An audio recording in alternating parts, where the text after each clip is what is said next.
Hi Avon. Diversity has been a major topic, especially in these last couple years. Let's see what some students and staff here at Avon had to say about diversity relating to mental health. I think it affects it in different ways, and it's a little different for everyone. But I think it's one of those situations where it can be lonely, you can feel isolated, you can feel misunderstood. If people don't have that same experience. So especially in high school, it's something that I think students may struggle with. People in different minority populations can struggle with because of that feeling of isolation. The biggest thing is being alone. Is because if you're in the minority and then you see all these other people and then you can't relate to anyone. There's nothing to relate to. Kind of like on TV, and like why they started implementing more black people is because when African American children watch these shows, they know that they can't relate to anyone because all they see is the same skin color. I think race and ethnicity affect mental wellness in multiple facets. I mean, for me as an African American male, it's perceived in my community that if you are seeking out mental health, then you're crazy. We are pretty much told as young children, a lot of us pray as much as possible, and higher powers will take control and do things, but then sometimes it's like, well, maybe these higher powers put people in place to actually help us. And I think of just a lot of times based upon what ethnic group or race you are is going to depend how willing or how much availability there is for mental health services. So in low socioeconomic communities, there's not that many mental health services compared to more affluent socioeconomic communities. So there have been probably the two instances I can think of the most. The first was actually over this last year, over the summer, after the incidents with George Floyd. I was able to kind of uncover some things that I experienced when I was in high school that I actually discovered were traumatic events for me. It kind of triggered a lot of those things all over again. I experienced some anxiety, some depression, just fear with being out in public, and that brought all those things to the surface, and I had to kind of go back, revisit those, work through them, and try to get some healing from those situations that happened in my past. And then also, personally, in my family, I have family members who have struggled with depression and anxiety, and that kind of opened my eyes to the importance of paying attention to your mental health and knowing that it's different for everybody. What works for me might not work for them. So being able to have that discussion with them and keep encouraging them to find out what will work for them.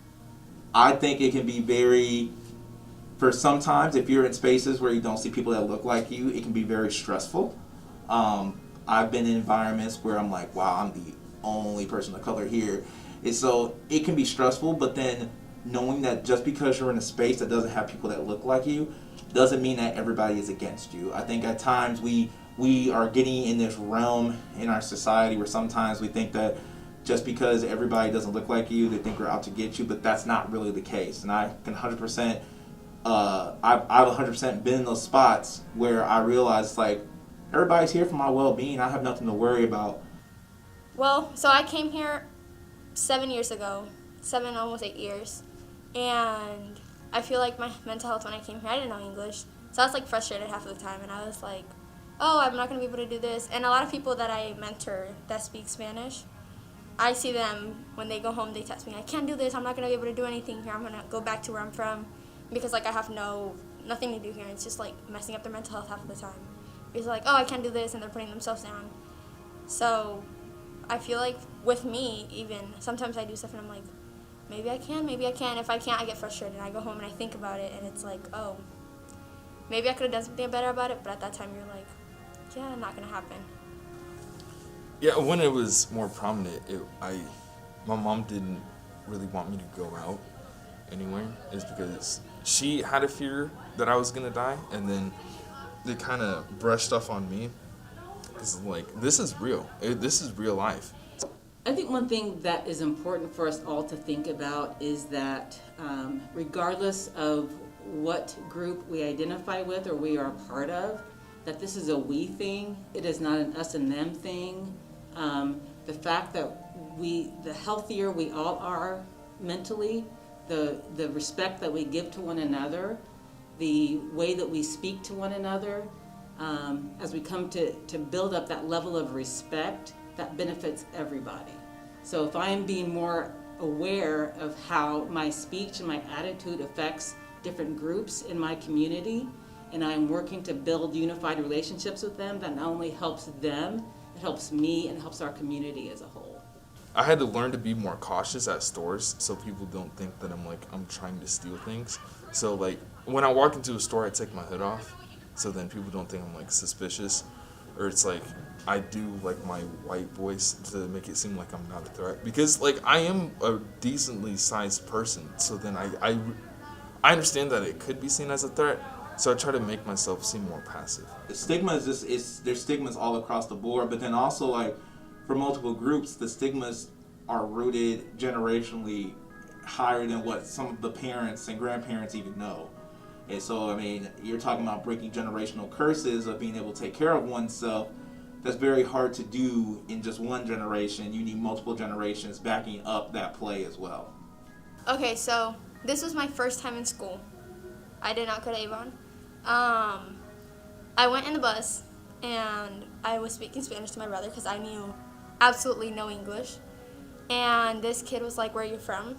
For some reason, I understood that. And my brother was like, "Oh, he's asking where you're from." And I was like, "Oh, I'm from Puerto Rico." Being the nicest person, I was like, "Yeah, I'm from Puerto Rico. I'm new here, blah, blah." And the kid stood up and stopped me, and I was like, "Oh." So that was like my first time being discriminated. And then people coming to me, which happens to a lot of people, so that's like a bad part. And they're like, "Oh, speak English. We're in Indiana. We're not where you're from. We're not in Mexico," which we're not all from Mexico. That's another thing.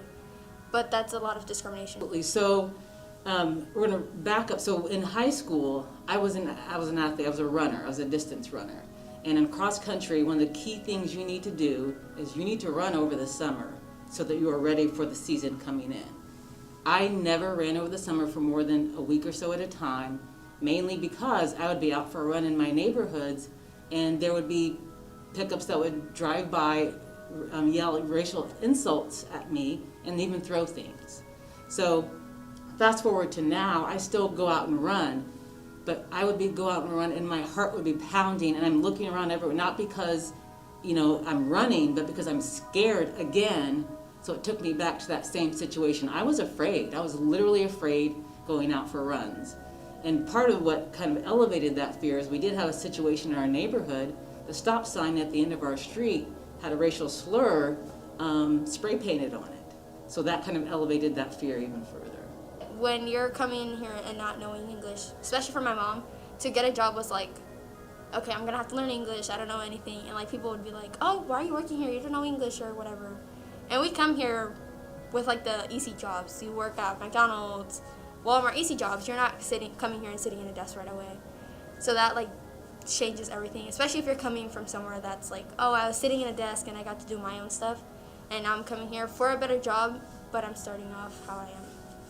When I am being addressed as it feels that I'm as an equal and valued for what I bring, it sticks out to me. I've had that experience a lot here at Avon, I have to say, but over the course of my career, the different jobs that I've had, I do feel that at times I'm spoken down to or not expected to have the level of intelligence or capability that I have, either because I am black or because I'm a woman or because I'm a black woman. And speaking Spanish on the announcements one day, it was like, wow, I can use this in my own language and I can do this how I want. So I feel like coming in here into TV was just like a big thing for me. It was like, I'm the only one that's doing stuff out of school no matter where I'm from and not looking at that part. I think the main thing I would like people to understand is that sometimes just because you don't understand how someone might feel a certain way, it doesn't mean it's not true or real. So there are things that I'm going to experience that someone else might not experience. And it's important to have that open mind and realize that because of our gender, because of our race, because of our ethnicity or sexual orientation, people respond to us differently. So if someone in another group has an experience and is articulating how that makes them feel, I need to be respectful of that and know that because that is not my experience, it doesn't mean that that experience is not valid and true and real. Things with racism, they're improving, but it's never going to be perfect. So people just need to be aware of their surroundings and who they are as a people and hold true, so then we can actually make this world a better place. The only thing I want to add is just everybody just make sure you are taking care of your mental space. Take care of you. Make sure I say this a lot to kids. Positive vibes. Some days are tough, but always come through with positive vibes. Keep your mentals together. If you know you're having a rough day, I mean, instead of not talking with somebody, talk with your teacher. I mean, speak up with your teacher. Tell them what's going on, or give them an idea of like, hey, today's not my day. Your teachers want to help you, but if you don't say anything to them, we're out the loop. We can't give you the help or get you the help if you're not saying anything. And I know it's tough, but we're here to help you. We love and care about you. Definitely can't wait to see all your smiling faces when one day we can take off these masks. And remember, just keep your mentals together, and it's gonna be okay. Each day is a new day, and just come in with a positive vibe as best you can. Thank you to everyone who was open to be interviewed. For AHS News, I'm Taylor Roof.